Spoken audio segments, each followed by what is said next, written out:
Assalamualaikum Pak Yan. Waalaikumsalam. Siap Pak Yan. Siap. Yan Marli Pak ya. Oh iya, Iya. nama yang unik ya. Nama yang unik. Ya. Ketua ya kalau di divisi hukum Ya. dan pengawasan Betul. UNTB. Benar. Siap. Banyak persoalan hukum pastinya ditangani kalau persoalan menangani sengketa dan lain sebagainya Pak Yan. Pasti. Berbicara pemilu kan berbicara tahapan, dan tahapan itu semuanya itu dilandasi oleh norma-norma hukum. Norma hukum. Iya. Tapi sebelum kita masuk banyak hal soal hukum, mungkin saya perlu kasih tahu nih pemirsa Lombok Pos. Jadi tadi juga saya kasih tahu juga ke teman-teman bahwa Pak Yan Marli ini adalah guru saya dulu. Iya. Ketika di STM. Iya, iya, betul. Saya apa ya istilahnya, tidak menempatkan diri pada posisi ingin menyetarakan secara ilmu Pak Yan. Saya tetap harus angkat topi sebagai Bapak adalah pernah jadi guru saya dulu. Oh, iya. Tapi malah jadi prestasi bagi guru itu ya, bisa duduk bersama sejajar dengan muridnya. Oh gitu, siap Pak Yan. Siap. Iya dong, gitu. Malah justru itu prestasi kan? Alhamdulillah siap. Bener. Pak Yan, Ya. ada banyak hal yang ingin kita tanya soal pemilu ini. Mulai dari dinamika yang muncul, kemudian ya banyak hal yang kita lihat berbeda antara proses yang terjadi atau rangkaian yang terjadi, termasuk juga drama-drama yang terjadi pada saat pemilu 2019, kemudian kita mundur lagi ke 2014 yang biasanya lempeng-lempeng saja. Tapi sepertinya Pak Yan, pemilu 2024 ini khususnya untuk proses dan tahapannya ini kok sepertinya banyak drama yang muncul Pak Yan. Ini amatan media lah teman-teman media. Ya kita sebut saja misalnya soal anggaran dulu sempat ada tarik ulur dan lain sebagainya, sempat katanya agak lama cair. Kemudian muncul juga soal isu penundaan pemilu juga yang muncul. Selain ada penundaan pemilu Pak Yan, Ketua KPU RI juga sempat menyampaikan soal sistem pemilu Ya. proporsional terbuka dan tertutup. Iya, betul. Dan yang terbaru juga yang cukup menghebohkan Pak Yan adalah saat Pengadilan Negeri Jakarta Pusat mengeluarkan perintah Amar putusan yang meminta supaya KPU RI menunda pemilu. Pertanyaan pertama saya Pak Yan adalah, ada apa sih sebenarnya ini? Kok banyak drama sekali di menuju 2024 ini? Kok beda sekali dengan pemilu-pemilu sebelumnya Pak Yan? Monggo jawab Pak. Baik. Pertama saya dulu ya. Coba melihat diksi yang digunakan drama gitu ya. Siap. Tentu kalau drama kan pasti ada skenario pengertiannya ya. Jadi saya tidak akan masuk ke situ mengambil istilah drama itu, karena kalau itu nanti saya berarti kan seolah-olah saya tahu siapa dalang kan gitu ya. Jadi saya katakan bahwa itu tidak ada drama, bahwa inilah hiruk pikuknya pelaksanaan pesta demokrasi namanya pemilu yang memang berjalan dari suatu tahapan ke tahapan. Jadi setiap tahapan tentu itu punya rona-rona ya, punya berbagai macam warna-warni yang bisa muncul, dan itu hal yang sangat wajar, justru menambah semaraknya pesta demokrasi itu. Dan itu malah bagus ya, kita ambil posisinya saja, positifnya saja. Justru itu kan dibalik itu semua mengedukasi publik mungkin yang selama ini belum pernah terekspos pada pemilu-pemilu sebelumnya, menjadi terekspos sekarang, dan itu membuka mindset publik. Oh ternyata dalam tahapan seperti ini ternyata ada kemungkinan semacam ini, kira-kira semacam itu. Gitu. Itu dari sisi literasinya, tapi ini saya ingin melihat dari sisi subjektivitasnya Pak Yan. Sebagai penyelenggara, boleh tahu sejak tahun berapa Pak Yan gabung di KPU? Ya, kalau di penyelenggara pemilu ini ya, saya sejak tahun 2003 sejujurnya. Bahkan 2000. Ya, sampai dengan 2010 itu, tapi saya di lembaga kepengawasan ya. Pengawasan pemilu. Dulu saya malah mulai dari Panwascam ya. Oke, siap. Maksud saya adalah dari sekian banyak pengalaman, mana yang paling banyak? Oke, kalau mungkin tidak menggunakan diksi drama tadi itu, mana yang dinamikanya lebih tinggi dalam proses tahapan menuju pemilu. Oke, jadi begini. Subjektivitas. Kalau boleh kita bilang hiruk pikuknya itu memang tidak terlepas dari aturan ya. Bahwa aturan dari satu pemilu ke pemilu itu selalu mengalami perubahan. Mengapa? Kan gitu. Perubahan dalam undang-undang pemilu itu perlu diubah karena itu pertama adalah tuntutan harus dievaluasi sesuai dengan perkembangan dan dinamika yang terjadi di masyarakat dan basisnya adalah tuntutan pemenuhan kebutuhan masyarakat. Oleh karena itu dari satu pemilu ke pemilu itu mengalami dinamika terkait dengan peraturan itu sendiri. Salah satu contoh misalnya, kita ambil saja setback jauh ke belakang ya. Pemilu tahun 1955 yang dilaksanakan 2 kali ya. Banyak publik mengatakan bahwa pemilu 55 itu kan hanya 1 kali ya. Padahal itu sebenarnya pemilu pada tahun 55 dilaksanakan 2 kali.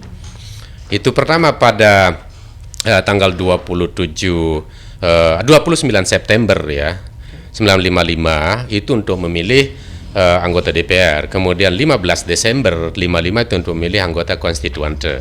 Nah, pada saat itu sampai dengan pemilu Orde Baru dan terakhir pada pemilu 99 itu kan menggunakan sistem yang disebut dengan proporsional tertutup.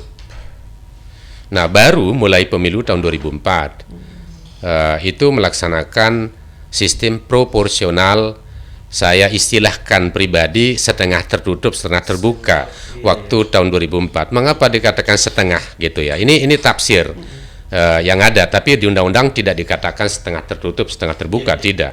Ya, karena di sana di aturannya yaitu caleg yang terpilih harus memperoleh suara minimal 30% baru bisa mendapatkan kursi. Kalau tidak dapat 30% perolehan suaranya, maka nanti akan diberikan kursi itu pertama kepada nomor urut terkecil. Gitu loh. Makanya saya istilahkan menjadi terbuka tetapi tertutup. Kan gitu loh ya. Terbuka tapi tertutup. Setengah terbuka, setengah tertutup. Ya, kalau setengah mungkin harus 50-50. Ini kan 30%. Nah, tuh, makanya kadang terbuka, kadang tertutup gitu ya. Kayak gitu, on off gitu ya. Nah, berkaca dari ini ternyata pada tahun 2008. Tahun 2008 itu ini salah seorang caleg ya dari caleg PDIP kalau nggak salah dari Jawa Timur namanya Muhammad Soleh. Itu melakukan judicial review terhadap undang-undang tersebut, kan gitu ya, bahwa loh kalau kayak begini ndak adil dong, ndak demokratis itu pendapatnya, dan dikabulkan oleh Mahkamah Konstitusi. Dilakukan judicial review pada waktu itu, maka keluarlah putusan Mahkamah Konstitusi nomor 2224 ya, garis datar 24 tahun 2008 bahwa ini memang benar dikatakan melanggar dalam tanda inkonstitusional lah pasal yang mengatur tentang itu. Maka sejak pemilu 2009 menjadi proporsional terbuka. Artinya bahwa semua caleg yang memang diusulkan oleh masing-masing partai politik dan dalam tanda kutip sepanjang parpolnya memperoleh kursi, mampu bersaing dengan parpol lain, dan siapa yang perolehan terbanyak di internal parpol itu, maka dia langsung otomatis menjadi calon terpilih hingga pemilu 2019 yang baru lalu, dan insya Allah 2024 juga karena undang-undangnya masih berlaku gitu sekilas tentang sejarah proporsional ini. Pada konteks yang saya tanyakan tadi, berarti dinamika yang kita anggap sekarang sepertinya tidak biasa-biasa saja yang kita muncul dari pengamatan media begitu. Pak Ian ingin bilang bahwa sebenarnya sama saja dengan dinamika sebelumnya. Pada saat pemilu terdahulu juga sering juga muncul seperti itu. Ya muncul juga. Kan buktinya tahun 2008 juga dilakukan judicial review. Siap. Cuman yang menambah, ini kan menambah dinamika di masyarakat. Loh sekarang diajukan judicial review terhadap Undang-Undang 7 tahun 2017 ya.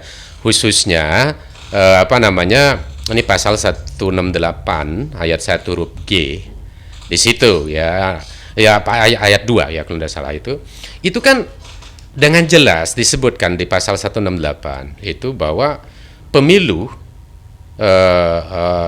DPR dan DPRD kan gitu ya, itu dilaksanakan dengan sistem proporsional terbuka. Nah, ini yang digugat oleh penggugat pemohon ke Mahkamah Konstitusi. Gitu. Nah, berangkat dari ini kan membuka sensitivitas publik. Loh, bagaimana ini? Kok kembali mau tertutup? Gitu loh. Dan ada hal yang menarik dari sisi norma hukum, bahwa MK lah yang pernah membatalkan pasal terkait dengan tertutup pada tahun 2008, sehingga keluar putusan Mahkamah Konstitusi itu nomor 2224 tahun 2008. Loh, sekarang kalau misalnya MK sudah memutuskan dia dari tertutup ke terbuka, apa iya MK sekarang akan merubah putusannya, mencabut putusannya dengan kembali ke tertutup? Nah, ini kan yang menambah diskurs publik untuk berdiskusi tentang ini, gitu lah. Oke lah, saya tidak mau mengomentari terlalu dalam karena ini sedang dalam proses judicial review di Mahkamah Konstitusi. Apakah tertutup atau terbuka? Bagi KPU tidak ada masalah, kami akan tetap laksanakan. Siap. Pak Yan, Ya. masih soal riak-riak yang muncul atau dinamika yang muncul. Ada spekulasi yang berkembang begitu di Iya, masyarakat. gimana? Spekulasi itu menyebut bahwa apapun yang muncul saat ini sebenarnya upaya dari pemerintah untuk membangun opini bahwa kita belum siap untuk berpemilu. Ini spekulasi, Pak Yan. Jadi saya hanya ingin melihat bagaimana penyelenggara melihat spekulasi ini. Nanti masalah jawabannya adalah normatif atau tidak, tentu Pak Yan bisa menjawab secara proporsional. Tapi ada yang bilang begini, pemerintah atau kemudian kita tidak sebut pemerintah, orang-orang yang berada atau kemudian merasa nyaman kekuasaannya masih harus panjang, berharap pemilu ini kan ditunda. Dua alasan yang mereka gunakan untuk menunda pemilu itu nantinya adalah, pertama adalah soal isu sosial, isu ekonomi begitu. Isu ekonomi sudah mungkin bisa menggunakan alasan resesi begitu kan? Dan pemerintah berulang kali juga bicara soal resesi. Yang kedua adalah soal Kamtibmas, dan dan orang-orang yang menganggap bahwa isu-isu yang muncul ini adalah upaya untuk men-trigger atau kemudian menambah alasan dari sisi keamanan untuk menunda pemilu. Jadi alasan ekonomi sudah masuk lewat resesi, kemudian yang kedua adalah soal keamanan melalui isu tadi itu. Saya pikir mungkin publik akan merasa tidak akan nyaman dengan informasi-informasi soal pemilu ini, sehingga kemudian pemerintah punya dua alasan tadi itu untuk menunda pemilu. Mungkin tidak pemilu ini ditunda pertama dengan dua alasan itu kalau menurut Pak Yan. Kemudian yang kedua, bagaimana dengan anggaran yang sudah kita keluarkan? Tanggapan Pak Yan. Baik, gini ya, saya reference kepada pernyataannya tadi bahwa masyarakat ada opini yang mengatakan bahwa kita sebenarnya belum siap untuk berpemilu, kan kayak gitu. Siapa bilang? Mungkin diarahkan gitu. Oke. Untuk tidak siap. Oke, makanya saya mau masuk ke situ. Siapa bilang nggak siap? Mungkin banyak yang belum saya terinformasikan, kan bukan belum tahu ya. Mungkin banyak yang belum terinformasikan. Sejujurnya, sebelum kita merdeka saja kita sudah bisa melaksanakan pemilu kok. Iya. Mana buktinya? Kan gitu loh. Mana buktinya? Itu sebelum Indonesia merdeka, itu sudah ada 2 pemilu dilaksanakan untuk memilih anggota Volkskrach namanya waktu itu untuk memilih anggota DPR lah, tapi DPR lokal. Yang terjadi di Minahasa 1 itu untuk memilih 25 anggota DPR lokal, dan di Jogja untuk memilih 40 anggota DPR. Kelompok orang yang mencoba mengarahkan untuk menyetop pemilu ini, begitu tahapan pemilu ini, dengan alasan seperti saya sebut tadi itu Pak Yan, resesi, kemudian yang kedua soal keamanan dan ketertiban melalui isu-isu yang dilemparkan soal pemilu ini untuk menggoyang stabilitas tahapan begitu. Saya pikir itu tidak akan bisa menghalangi begitu. Ya. Saya jelaskan secara regulasi ya. Undang-undang dasar kita juga tidak mengatur norma akan dilakukan penundaan pemilu dan lain sebagainya. Gitu. Nah gitu ya. Sekarang kita rujuk kepada Undang-Undang 7 tahun 2017 sebagai dasar hukum untuk melaksanakan pemilu. Di Undang-Undang 7 tahun 2017 tidak ditemukan sejujurnya dalam arti real dibolehkan untuk melakukan penundaan pemilu. Tidak. Yang diatur ada 2. Ada namanya pemilu lanjutan, ada namanya pemilu susulan. Kan gitu. Nah, konteksnya misalnya begini. kapan bisa dilakukan pemilu lanjutan atau pemilu susulan misalnya? Dalam kategori gini, apabila 40% dari jumlah provinsi di Indonesia, sekarang berapa jumlah provinsi kita? Dengan 40. dengan masuknya, dengan sudah ada PNUD baru gitu kan, yang tadinya 34 sekarang menjadi 38 kalau salah provinsi kan di Indonesia.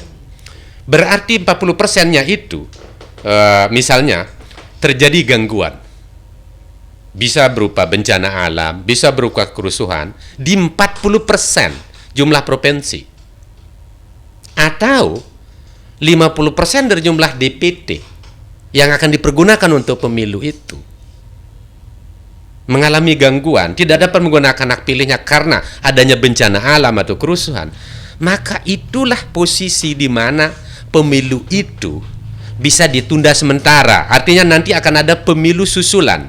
Kalau tahapannya sudah berlangsung, terhenti pada tahapan tertentu, maka itu dilakukan pemilu lanjutan dari sejak tahapan terhenti. Dan untuk bisa melakukan hal ini, itu KPU RI harus mengusulkan kepada Presiden. Presidenlah yang menetapkan. Kalau dalam konteks 40% jumlah provinsi di Indonesia minimal, atau 50% dari jumlah pemilih yang sudah terdaftar tidak dapat menggunakan hak pilih karena bencana alam atau gangguan kerusuhan dan lain sebagainya, itu baru bisa dilakukan. Itu lanjutan. Iya, lanjutan. Susulan artinya dimulai dari tahapan awal lagi, mungkin karena hilangnya daerah pemilihan macam segala, karena ditata kembali. Iya. Nah, kalau tidak terpenuhi itu, tidak mungkin akan melakukan penundaan itu. Kan dapat dipastikan tidak mungkin. Iya. Nah, dari dua kategori ini berarti sudah terjawab. Ya nggak mungkin lakukan penundaan. Nah, oleh karena itu bagi KPU, bagi KPU, tahapan ini kan sudah berjalan sejak 14 Juni 2022. Kan nanti kita akan pemungutan suara 14 Februari 2024. Dan sekarang ini kan tahapannya terus berlanjut. Sekarang ini tahapan juga kita sedang lakukan pemutaran daftar pemilih. Kemudian kita lakukan verifikasi faktual juga terkait dengan dukungan calon persorangan perbaikan kedua. Ini apakah terhenti? Enggak, jalan semua.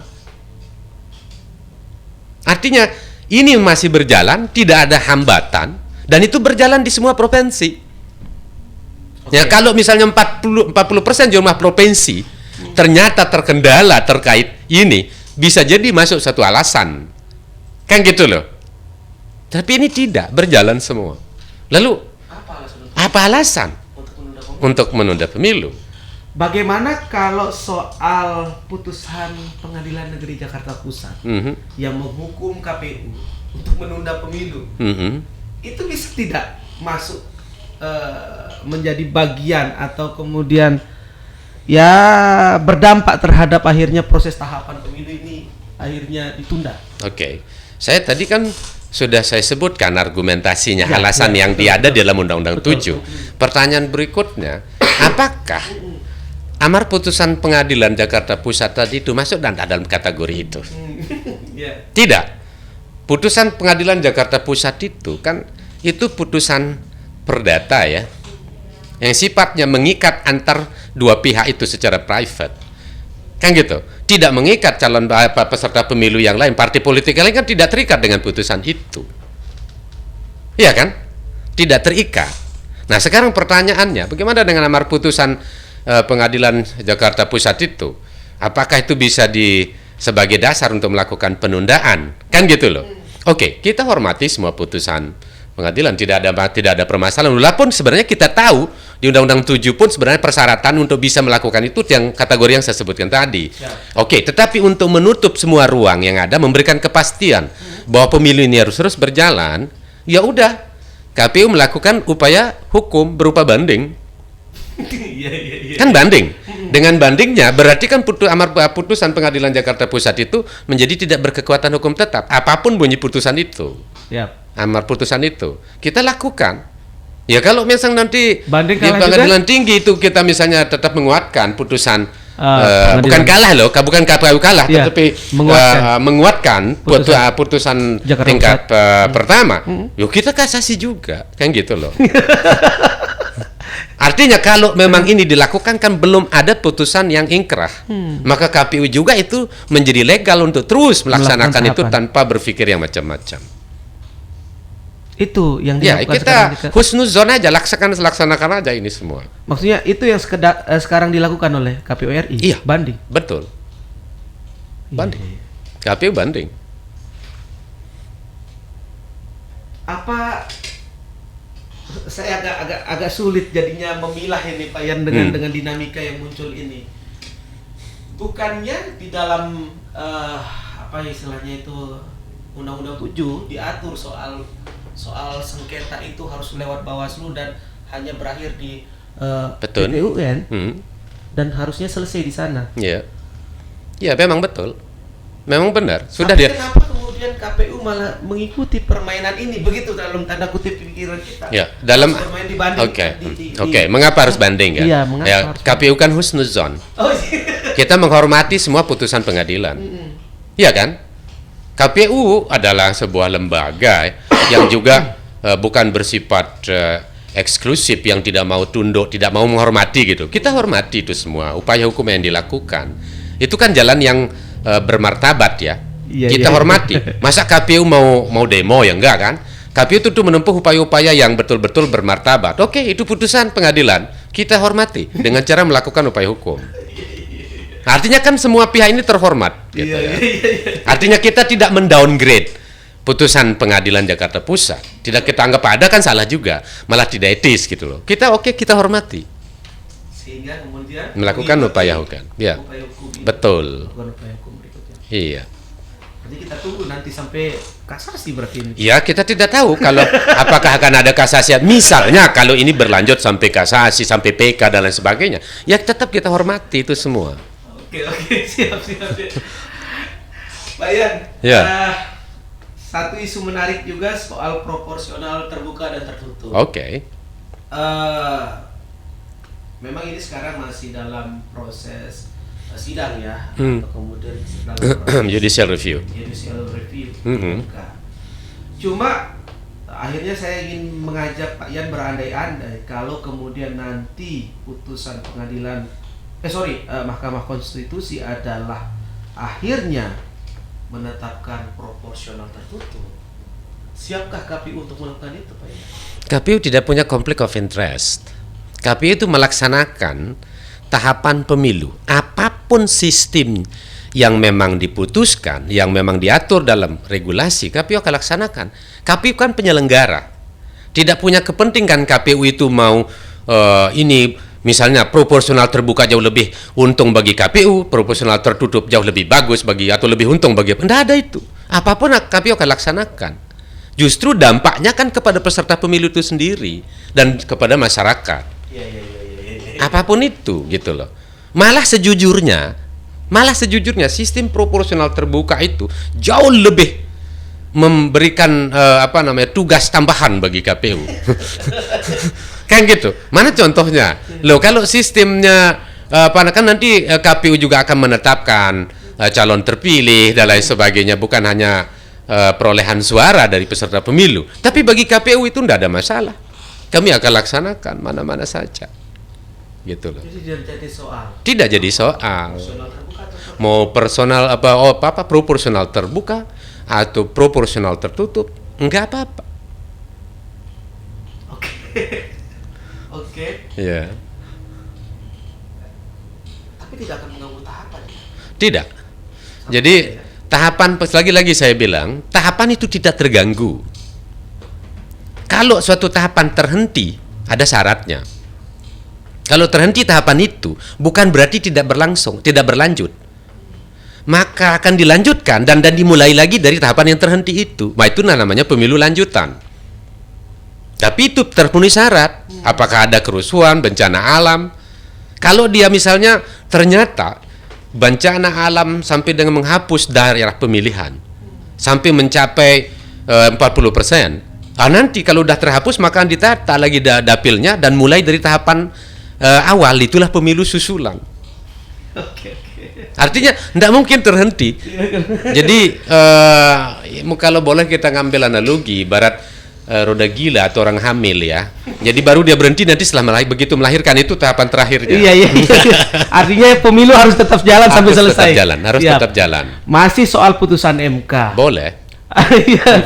Terhadap ini pasal 182 ya. Yeah. G. Oh. Ada 2 bakal calon DPD RI kita yang berpotensi untuk terganjal ya. Kita sebut saja Pak Zaini Aroni dan Haji Muhir. Keduanya merupakan, ini juga mungkin nanti Pak Yan bisa jelaskan, mantan terpidana. Mantan terpidana Atau mantan narapidana. Iya, oke. Iya.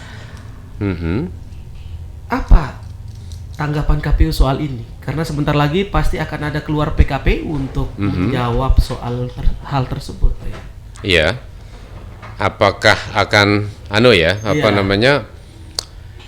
Apakah ini akan benar terganjal atau seperti apa begitu ya? Artinya apakah kemudian putusan MK tersebut bahwa masa jeda 5 tahun itu akan linear dengan isi dari PKPU?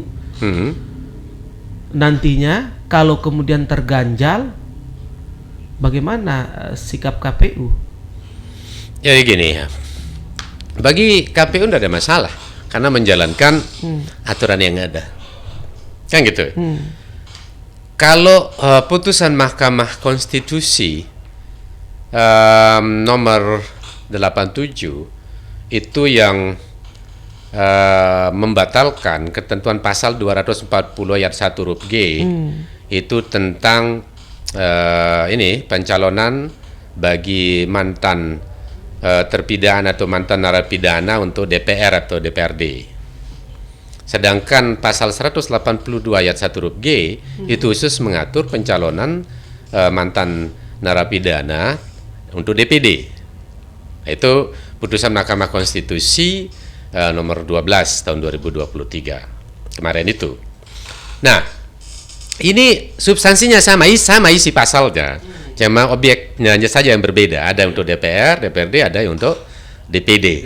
Yang lebih dulu kan diputuskan yang DPR bahwa ayat 1 huruf G itu. Termasuk kepala daerah, Pak Yan. Kenapa? Termasuk kepala daerah? Oh iya, kepala daerah pada putusan yang berbeda gitu ya. Tapi itu harus sifatnya harus sinkron, simetris kan gitu ya, berlaku juga semacam itu. Itu kan dalam Undang-Undang 7 2017 pasal 240 ayat 1 huruf G, 182 ayat 1 huruf G sama persis bunyinya bahwa tidak pernah dipidana penjara berdasarkan putusan pengadilan yang telah berkekuatan hukum tetap, kan gitu ya. Ya, terhadap ini yang ancamannya tapi 5 tahun atau lebih. Nah, kecuali secara terbuka mengakui secara jujur, kan gitu loh. Nah, bahwa yang bersangkutan itu mantan narapidana semacam itu kan, itu yang sebelumnya diatur di Undang-Undang 7. Nah, di 240 ayat 1 huruf G itu kan sudah dibatalkan, dianggap inkonstitusional. Nah, kan gitu. Nah, sekarang di pasal 182 ayat 1 huruf G itu sama dibatalkan juga menjadi inkonstitusional itu. Kan kayak gitu. Nah, yang perlu saya sampaikan bahwa ada 2 terminologi yang perlu dikelirkan. Tadi disebutkan mantan terpidana dan mantan narapidana. Kalau mantan terpidana itu sudah bebas murni ya.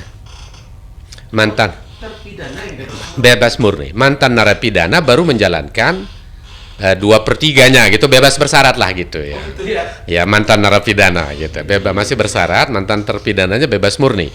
Kan gitu. Yang jadi rujukan adalah mantan terpidana tentunya, kan gitu ya.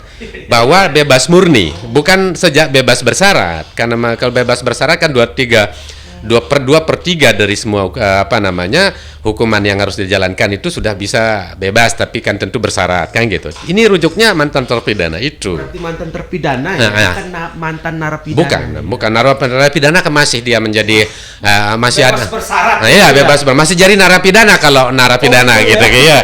Nah, kan gitu. Ya. Nah, gitu. Itu harus dihitung. Itu yang jedanya 5 tahun. Itu harus jeda 5 tahun. Gitu kan. Misalnya kalau dia bebas Januari 2022, tanggal 1 Januari 2022 misalnya bebas, itu kan harus hitung 5 tahun sejak bulan Januari itu. 5 tahun dulu, setelah 5 tahun baru bisa mencalonkan diri. Kan gitu. Nah, saya perlu clearkan terkait dengan ini. Jadi kedua aja, baik bakal calon DPR maupun DPD. Ya. Jadi ada namanya persyaratan pencalonan dan ada namanya persyaratan calon. Itu beda. Persyaratan pencalonan bagi calon DPR atau DPRD itu adalah partai politik, karena partai politik yang mengusulkan. Kan gitu. Jadi partai politik diusulkan, nanti segala hal yang terkait dengan aturan yang berlaku di internal partai politik itu diusulkan. Artinya bab singkatnya, calon DPR atau DPRD itu sejenis kayak mengusulkan atau memberikan rekomendasi ya untuk pencalonan itu, ditandatangani ketua dan sekretaris atau ketua dan sekjen kayak semacam itu persyaratan pencalonannya. Nah, untuk DPD persyaratan pencalonannya kan tidak lewat partai politik, tetapi lewat dukungan berupa KTP, dukungan masyarakat yang representasikan dalam bentuk KTP elektronik itu. Dan untuk setiap provinsi berbeda-beda tergantung jumlah penduduknya. Seperti NTB karena jumlah penduduknya 5 juta lebih, dalam aturannya 5 juta sampai dengan 7 juta harus 2.000. Nah, semacam kayak gitu ya. Dia kenanya 2.000. Nah, bagi bakal calon DPD tentu harus membuat persyaratan pencalonan, yaitu mengumpulkan dukungan KTP sekurang-kurangnya 2.000 yang memenuhi syarat. Nah, untuk menguji yang mana yang memenuhi syarat atau tidak, tentu KPU melakukan verifikasi administrasi dulu, baru verifikasi faktual, semacam itu. Oh, ternyata bakal calon ini memenuhi syarat 2.000. Nah, kan gitu.